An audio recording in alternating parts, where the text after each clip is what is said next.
Hello दोस्तों, मेरा नाम है आरम अंसारी और आप देख रहे हैं आपका अपना यूट्यूब चैनल एग्ज़ाम सिटी। दोस्तों, हम आज पढ़ने वाले हैं सामान्य विज्ञान। ठीक है ना। जिस तरीके से मैंने आपको बताया था डेली हम एक एक चैप्टर पढ़ेंगे, उसी तरीके से हमारा डेली एक एक चैप्टर चल रहा है। इससे पहले हमने पढ़ा था भूगोल, मतलब ज्योग्राफी, हिस्ट्री। इस तरीके से हम चल रहे हैं। अभी ये सामान्य विज्ञान है और इससे पहले संविधान भी पढ़ चुके हैं हम। ठीक है ना। तो ऐसे ही आगे बढ़ते रहेंगे, सारे चैप्टर कवर कर लेंगे एसएससी जीडी के पेपर तक। ठीक है। चलिए फिर, जो दोस्त नए हो वो चैनल को लाइक शेयर सब्सक्राइब कर दें। और क्वालिटी में कोई दिक्कत आती हो तो वीडियो जब चलाते हैं तो 3 डॉट आते हैं, उनको टच करेंगे तो 360 पे या 480 पे चला लेंगे। ठीक है दोस्तों। चलिए फिर चलते हैं अपने पहले क्वेश्चन की तरफ। पहला क्वेश्चन हमारा क्या है? पहला क्वेश्चन है, डेसिबल किसके नापने के लिए प्रयोग में लाया जाता है? तो वातावरण में ध्वनि नापने के लिए। ठीक है। वातावरण में ध्वनि नापने के लिए, ध्वनि। चलिए अगला क्वेश्चन आ जाता है हमारा। दूसरा है, एम्पियर क्या नापने की इकाई है? एम्पियर करंट नापने की इकाई है। ठीक है ना। करंट, एम्पियर करंट नापने की इकाई है। तीसरा है, यंग प्रत्यस्थता गुणांक का एसआई मात्रक है। ठीक है। क्या है? यंग प्रत्यस्थता गुणांक का एसआई मात्रक है। क्या है? न्यूटन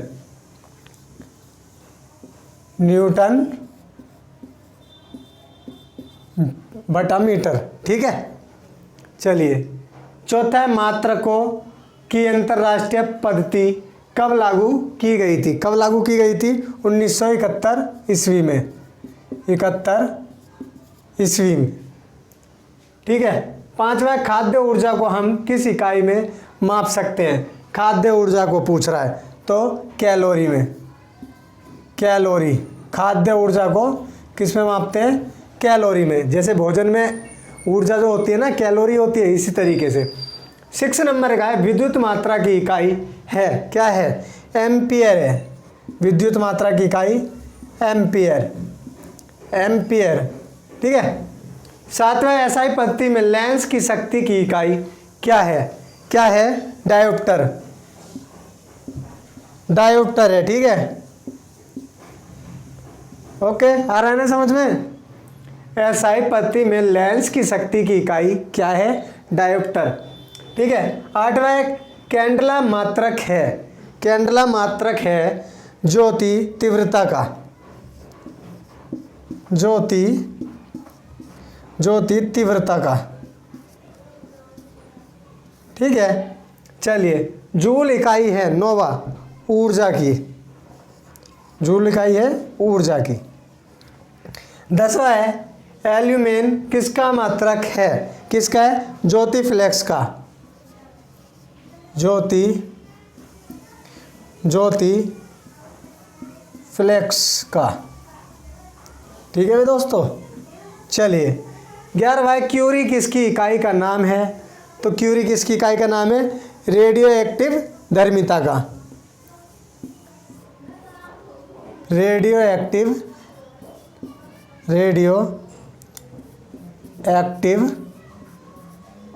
धर्मिता। चलिए 12वां, दाब का मात्रक है। दाब का मात्रक है पास्कल। दाब का मात्रक है पास्कल। कार्य का मात्रक है 13वें नंबर का। क्या है कार्य का मात्रक? जूल। प्रकाश वर्ष इकाई है किसकी? दूरी की। 14वें नंबर का है, दूरी की है प्रकाश वर्ष इकाई। दिख रहा है? ये दिख रहा है? हाँ दिख रहा है। चलिए 15 मैंने यहाँ लिख दिया है, जड़त्व का माप क्या है? क्या है? द्रव्यमान है। द्रव्यमान। 16वां क्या है हमारा? एंगस्ट्रॉम क्या मापता है? क्या मापता है? तरंग दैर्ध्य। तरंग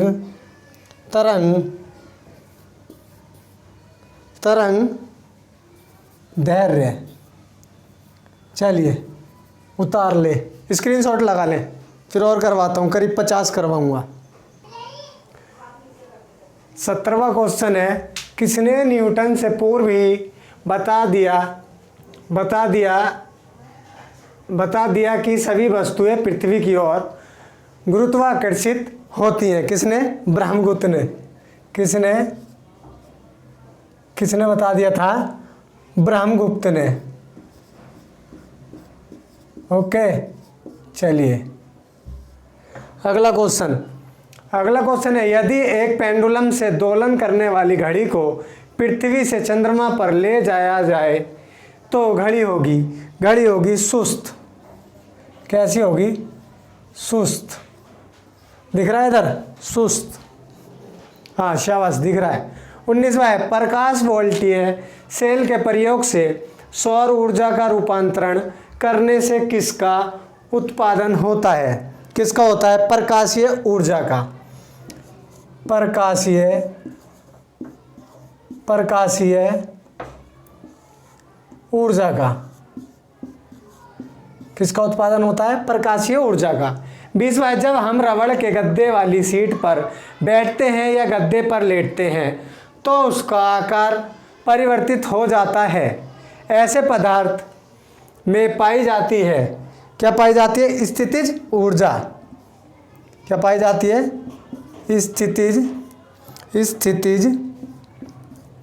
स्थितिज ऊर्जा। नेक्स्ट है, उत्पलवक्ता से संबंधित वैज्ञानिक है। कौन है? आर्किमिडीज। चलिए अगला क्वेश्चन, आर्किमिडीज द्रव में आंशिक या पूर्णतः डूबे हुए किसी ठोस द्वारा प्राप्त उछाल की मात्रा निर्भर करती है। किस पर निर्भर करती है? ठोस द्वारा हटाए गए द्रव की मात्रा पर, है ना? इधर लिख दूं, ठोस द्वारा हटाए गए द्रव की मात्रा पर। ओके, चलिए अब है 23वां, जल पृष्ठ पर लोहे के टुकड़े के न तैरने का कारण है। क्या कारण है? जल पृष्ठ पर लोहे का टुकड़ा नहीं तैरता है। इसका क्या कारण है? लोहे द्वारा विस्थापित जल का भार लोहे के भार से कम होता है। ठीक है, लोहे द्वारा विस्थापित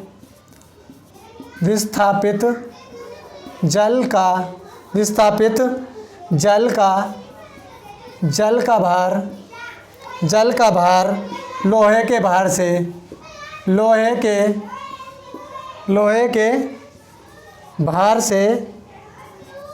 कम होता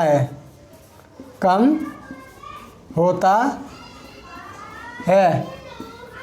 ओके, चलिए अगला क्वेश्चन कर लेते हैं। अगला है 24वां, वेग, संवेग और कोणीय वेग कैसी राशि है?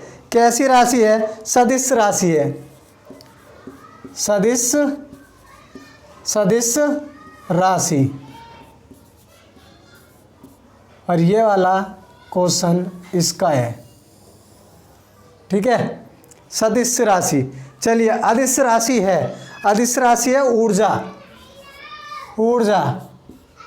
तो अगला देखिए 26वां, बल गुणनफल है द्रव्यमान और त्वरण का। द्रव्यमान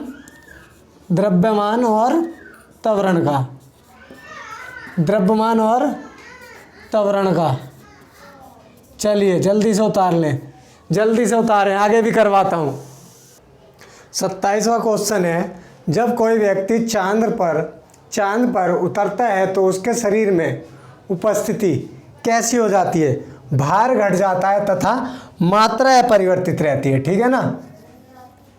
भार घट जाता है तथा मात्रा अपरिवर्तित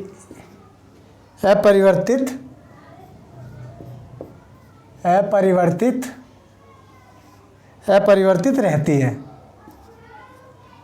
ठीक है,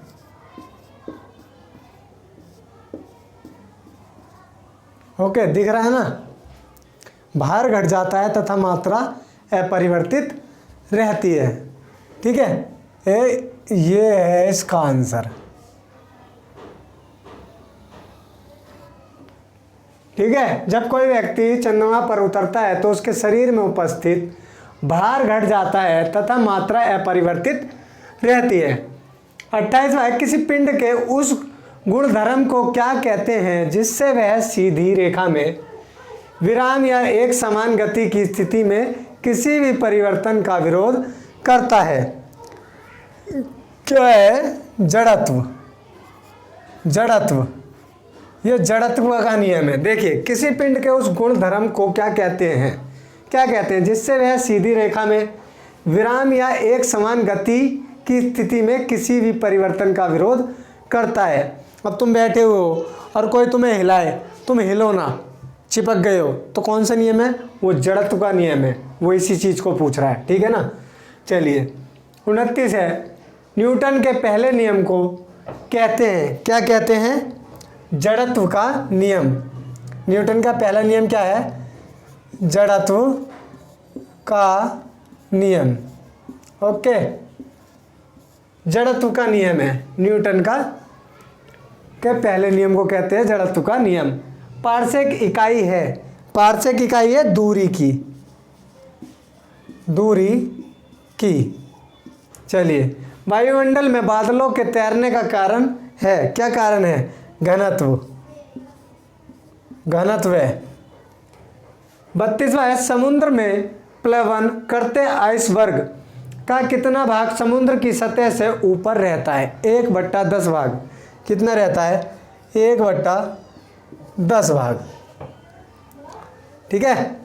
चलिए, जब कोई नाव नदी से समुद्र में प्रवेश करती है तो थोड़ी ऊपर उड़ जाती है नाव। ठीक है ना।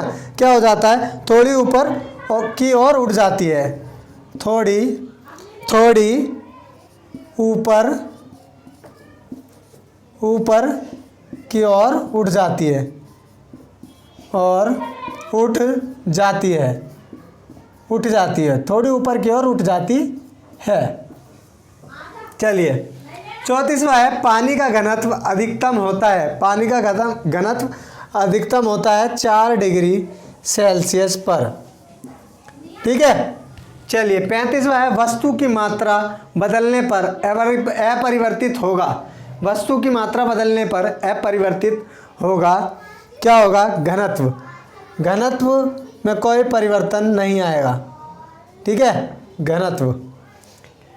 36वां है, तैराक को नदी के मुकाबले समुद्र में तैरना क्यों आसान लगता है? क्यों आसान लगता है? समुद्र पानी का घनत्व साधारण पानी से ज़्यादा होता है। समुद्र पानी का घनत्व साधारण पानी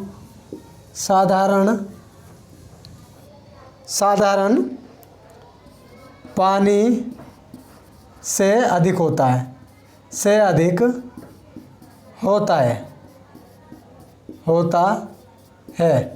ठीक है, इस वाले का क्वेश्चन है, आंसर है। समुद्र पानी का घनत्व साधारण पानी से अधिक होता है। चलिए, यदि पृथ्वी का द्रव्यमान वही रहे और त्रिज्या 1% कम हो जाए तब पृथ्वी के तल पर जी का मान होगा। जी का मान क्या होगा? 2% बढ़ जाएगा, 2% बढ़ेगा। दिख रहा है इधर? 2% बढ़ेगा जी का मान। ठीक है, दिख रहा है भाई। चलिए, ऊंचाई की जगहों पर पानी 100 डिग्री सेल्सियस के नीचे के तापमान पर क्यों उबलता है? क्योंकि वायुमंडलीय दाब, क्योंकि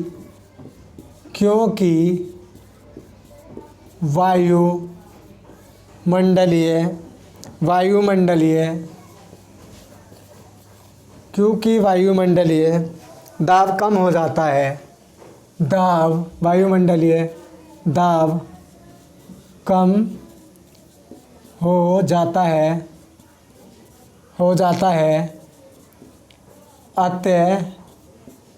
अतः उबलने का बिंदु नीचे आ जाता है। अतः उबलने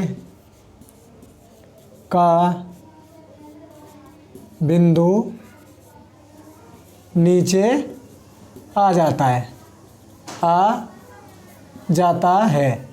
ओके, दिख रहा है ये सारा? दिख रहा है? हाँ दिख रहा है। दोबारा पढ़ लो 38वां। ऊंचाई की जगहों पर पानी 100 डिग्री सेल्सियस के नीचे के तापमान पर क्यों उबलता है? क्योंकि वायुमंडलीय दाब कम हो जाता है, अतः उबलने का बिंदु नीचे आ जाता है। चलिए फटाफट स्क्रीनशॉट लो। 39वां क्वेश्चन हो जाएगा, बर्नौली प्रमेय आधारित है किस पर? ऊर्जा संरक्षण पर। ऊर्जा संरक्षण पर। ओके, ऊर्जा संरक्षण पर। लोहे की सुई पानी की सतह पर तैरती है किस कारण? पृष्ठ तनाव के कारण। किस कारण? पृष्ठ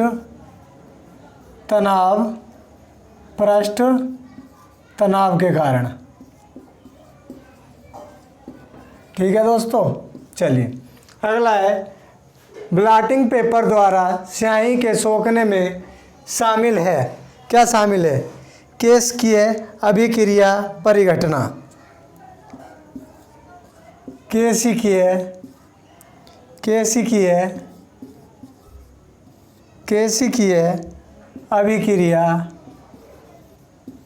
अभिक्रिया केशिकीय अभिक्रिया परिघटना।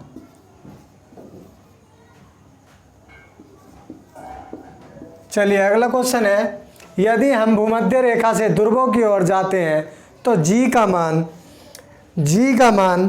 बढ़ता है। जी का मान बढ़ता है। ठीक है, ध्रुवों की ओर जाते हैं तो जी का मान बढ़ता है। शरीर का वजन ध्रुवों पर अधिकतम होता है। देखिए यहाँ है ना, बढ़ता है। देखिए यदि हम भूमध्य रेखा से ध्रुवों की ओर जाते हैं तो जी का मान बढ़ता है, तो शरीर का वजन अधिकतम ध्रुवों पर अधिकतम होता है। ठीक है, ध्रुवों पर अधिकतम होता है।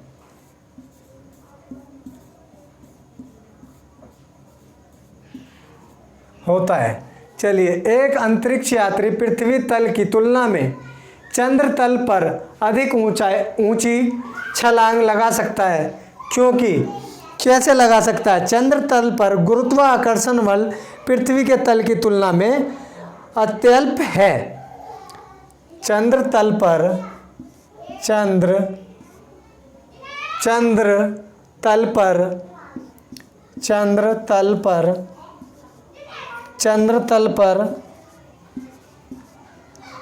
गुरुत्वाकर्षण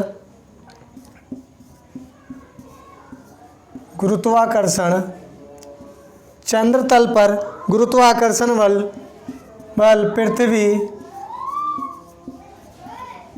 पृथ्वी तल की तुलना में पृथ्वी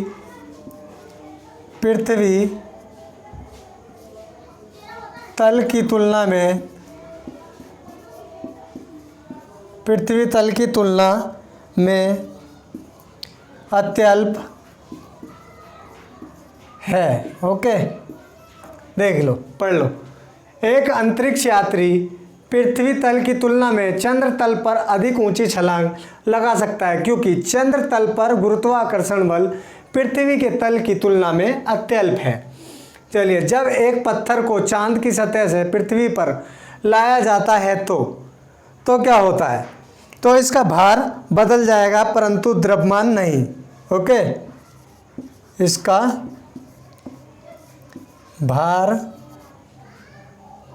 भार बदलेगा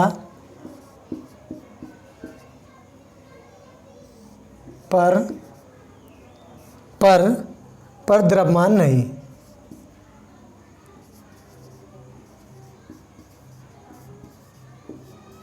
ठीक है, भार में परिवर्तन होगा पर द्रव्यमान में नहीं।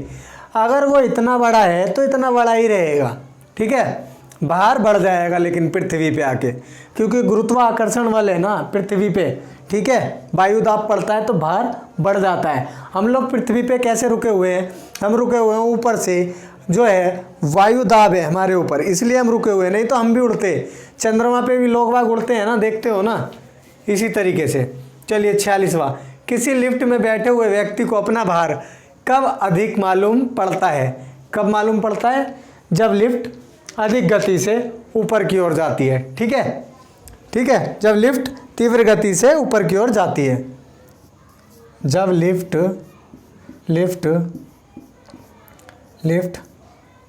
तीव्र गति से, जब लिफ्ट तीव्र गति से ऊपर की ओर जाती है, जब लिफ्ट से ऊपर जाती है, दिख रहा है ना, जब लिफ्ट तेजी से ऊपर जाती है। चलिए 47वां है, 20 केजी वजन को जमीन के ऊपर 1 मीटर की ऊंचाई पर पकड़े रखने के लिए किया गया कार्य है 0 जूल, ठीक है, 0 जूल। चलिए अगला, एक व्यक्ति एक दीवार को धक्का देता है पर उसे विस्थापित करने में असफल रहता है तो वह करता है, क्या करता है? कुछ काम नहीं करता। अरे धक्का मार रहा है, दीवार गिरा नहीं पाया वो, तो उसके किया गया कार्य क्या है? कुछ नहीं है, ठीक है ना, दीवार को धक्का दे रहा है यार, गिरा ही नहीं पाया, ठीक है, तो क्या है इसका आंसर? कोई भी कार्य नहीं है। यहाँ लिख देता हूँ, नीचे लिख देता हूँ, कोई भी कार्य नहीं है, ठीक है, कोई भी कार्य नहीं है।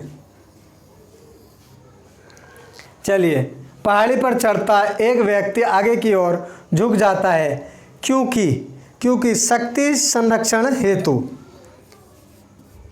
शक्ति संरक्षण हेतु। देखिए, पता है क्या है इसका क्या मतलब है? जब हम किसी पहाड़ पे चढ़ते हैं, आप कहीं गए होगे अगर पहाड़ पे, तो क्या होता है, आगे की ओर झुकते हैं और चढ़ते हैं।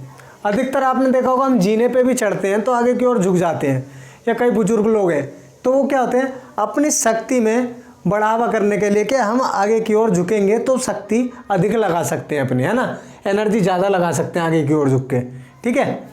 चलिए, पीसा की ऐतिहासिक मीनार तिरछी होते हुए भी नहीं गिरती है क्योंकि इसके गुरुत्व केंद्र से, देखिए, क्योंकि इसके गुरुत्व केंद्र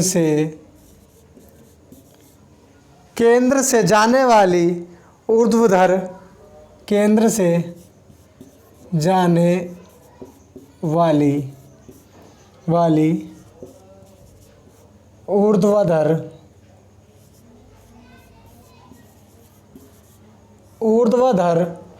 रेखा आधार